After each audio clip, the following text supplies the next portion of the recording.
Time to take life into a highway.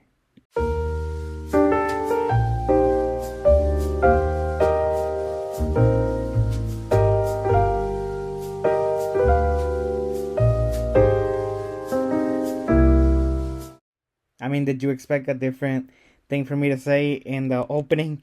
But hello, beautiful people. Welcome to another edition of the Pixar review series. And this time we are looking at Cars. And the Cars franchise in Pixar is seems to always be filled with negativity because people hate these movies. They loathe them, and I understand these movies have been dreaded to death. Like, it is unbelievable. But at one point, the first one was actually solid. Um yeah, a lot of people forget that this is actually a pretty good movie. It's not great, it's not perfect, I'll give you that. But it is entertaining to say the least. Um Basically, the movie is a car by the name of Lightning McQueen, who has been kind of always selfish, kind of like very um cocky, arrogant, and stuff. And in the process, he's like one of the best car racers out there. And yeah, he thinks he's all that, but then eventually one day he gets lost, and then he finds this old town where he kind of meets a bunch of local laid back dudes, and then you learn a lot from him. And then he kind of learns the process of, not being so selfish and enjoy the little things. It was a kind of a nice message to show the kids, like, money and fame isn't everything. And I really thought that that was like the key element of it, because it does feel like a Pixar movie. But again, between this and The Incredibles and everything else leading up to this was awesome. Um, but this was definitely a step down, and I always say that this one was more towards little kids. I don't know, something about it just never felt like it had like a strong message like that. And I do like the fact that, you know, we do get to see Lightning McQueen kind of learn from his mistakes and do better. Duke Doc Hudson, who is this former racer, is kind of like the one who kind of shows him how to be humble. And honestly, after this movie, I said they should have only stuck with this one. It really did, because Doc Hudson was probably the perfect character to humble Lightning McQueen, and learn a lot about life. And then in the process, Lightning McQueen also has a love interest with Sally. Nice character and stuff, but I mean, they're a bunch of cars. I mean, what do you expect me to say?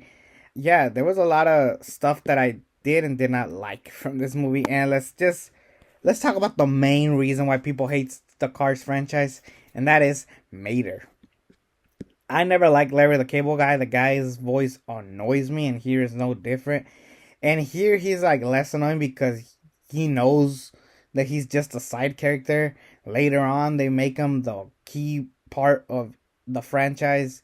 But they do a good job the first time around, and here was the biggest example of it. I mean, as annoying as he was, it kind of worked that he was the one that kind of was Lightning's best friend. I mean, he is kind of dumb. He's kind of ridiculous. That part where they mess with the cow cars is funny in itself, but it just shows, Lightning McQueen to be just laid back a little bit.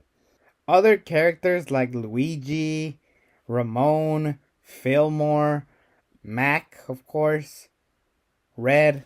Like, there's a lot of other good characters. I kind of had to research these names because they were not that memorable, but they were entertaining. Like, I knew who they were, what they looked like, and stuff. But if you told me their names, I would have been lost. But regardless, it doesn't take away that those characters, for the most part, were entertaining. I love that scene where, like, at the end, they join him in the race, because up to this point, with Lightning McQueen being the best, basically the beginning of the race started with a three-way tie between Lightning McQueen, Strip Weathers, and a green car voiced by Michael Keaton. Chick Hicks, that was the name, and he was great. He was probably really funny, and even though he was supposed to be a douche, like that was kind of the purpose, so he did a good job at that. But like I said, even though like he ends up being found and basically being taken to be finish off his race, he was kind of sad that he had to go give up this like life of being simple and plain, not plain and simple, but like basically, less fortunate. I don't know how to describe it, but basically, I don't know why he was so sad. Like it felt like the movie needed a downer, but at the same time, I am glad that they actually end up helping him in the final race at the end. Strip Weathers was hit hard and he was basically destroyed. And Lightning McQueen was about to win the race. He pauses, and Chick Hicks ends up winning and basically showing the inner humbleness that Lightning McQueen learned throughout the journey. He helps him pass and win the race. That was a nice little message and stuff. And if they were gonna continue this franchise, I needed to see one where Lightning McQueen wins, and they haven't done that yet, which basically makes Cars 2 and 3 pointless up to this point. But with this movie, it was fine.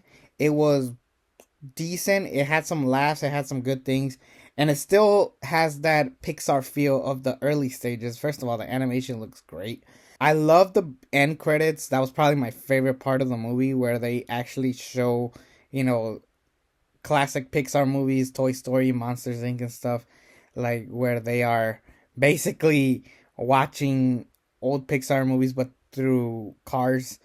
They're all cars basically, and I liked it. It was actually pretty funny and cute. And then of course the end with Joe Ram's tribute was so beautifully done. He was only in Pixar for a little bit, man. He was special. He felt important to the Pixar family, and I love that they gave him a tribute at the very end. Um, that alone was what made it very special for me, and I can still really enjoy it. Life is a Highway is a song that I listen to on a daily basis. That's another thing. Um, the only Rascal Flatts song that people know and care about. um, but I'm gonna be honest. I do enjoy this movie a lot more than most people do. It's not perfect, but it's a really enjoyable watch. Now, when we get to Cars 2 and Cars 3, I am dreading. Trust me. But for the first Cars, I'm gonna be honest. I'm gonna give it a B. I almost gave it a B plus, but I'm like, you know what? It is not as rewatchable as the others, but it's still really good. To be enjoyable. It's a solid B movie. I do like it more than A Bug's Life, which is saying something, but it's still enjoyable. That was my review of Cars. Pretty laid back and simple. But the next movie I cannot wait to talk about. It's Brad Bird coming back to direct Ratatouille. Take care, everybody, and I'll see you next week with that review.